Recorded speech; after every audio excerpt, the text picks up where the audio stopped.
Go to vote.org and check the status of your election ballot. If you notice any problems with it, apparently there is a petition on change.org that you can sign. It appears that there's a growing list of people who's saying that their ballot wasn't either received or counted. So, especially if you live in a swing state, check on that. Now, I know that more and more people are starting to speak up about how they feel about this election. I feel the same way. Now, I know that a lot of people might even be shy about even speaking out about it because of, well, the way the fascists act for the last 4 years about that election. But this is different. This hits a lot different. It feels different. Something's wrong. Something's amiss here. Like everybody's saying, the math just ain't mathing with this. How do you have record voter registration? As much as 175% increase in young black female voters. Record turnout across the country. Hours-long lines from precinct to precinct everywhere you went. Mostly women. Record enthusiasm, exceeding that of Barack Obama's campaigns. Kamala Harris packing out every place she went to. None of that translates to the lack of votes that she received.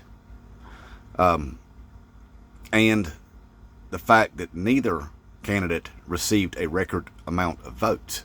That math just don't add up there.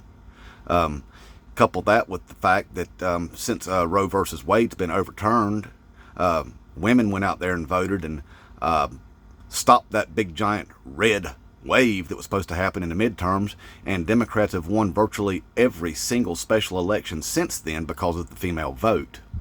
What makes this so much different? How did Donald Trump receive, well, he got beat by 3 million, the popular vote by Hillary Clinton, nearly 8 million by Joe Biden, and all of a sudden he flips it and he's picked up 14 million votes.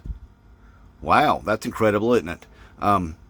In fact, his vote totals aren't as much as they was in 2020, so it don't appear he picked up any votes.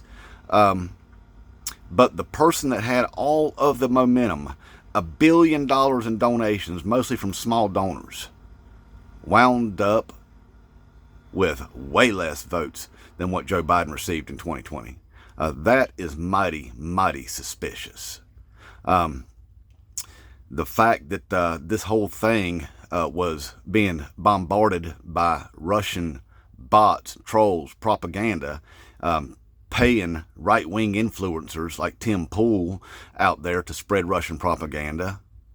Elon Musk being on the phone there with his daddy Vladdy. Trump being on the phone with daddy Vladdy. Trump telling his voters, I really don't need your votes. We have plenty of votes. The votes are just going to roll in from everywhere. On a couple occasions he said that, and his little secret that he talked about with Mike Johnson.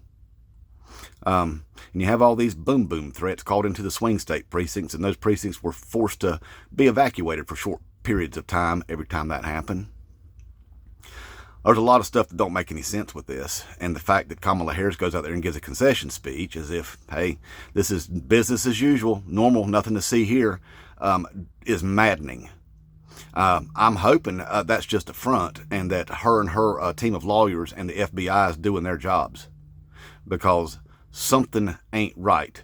Donald Trump, we know what he is. He's a caged animal, a very desperate man. He knows if he didn't make it back into the White House, he's going to prison. He's going to spend the rest of his life in prison.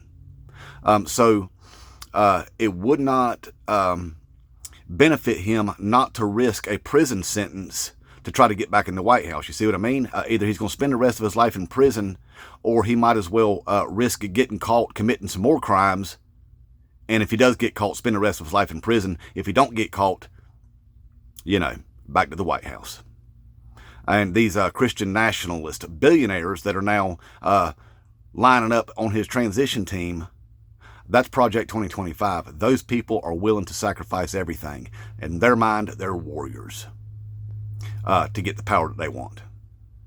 And they have apparently gotten it. Unless there's something going on in the background that we don't know about. I just can't imagine that Joe Biden's waving the white flag to Russia and say, okay, you did it. You won. You won, Russia. You did exactly what you said you would do, and you would defeat the United States without ever firing a shot through a campaign of psychological warfare, among other things, apparently. So anyway, I'm hoping that there's something going on back in the background that we don't know about. Maybe they're going to get down to the bottom of something. If not, well, welcome to fascism, America. Inmate Trump, 2024.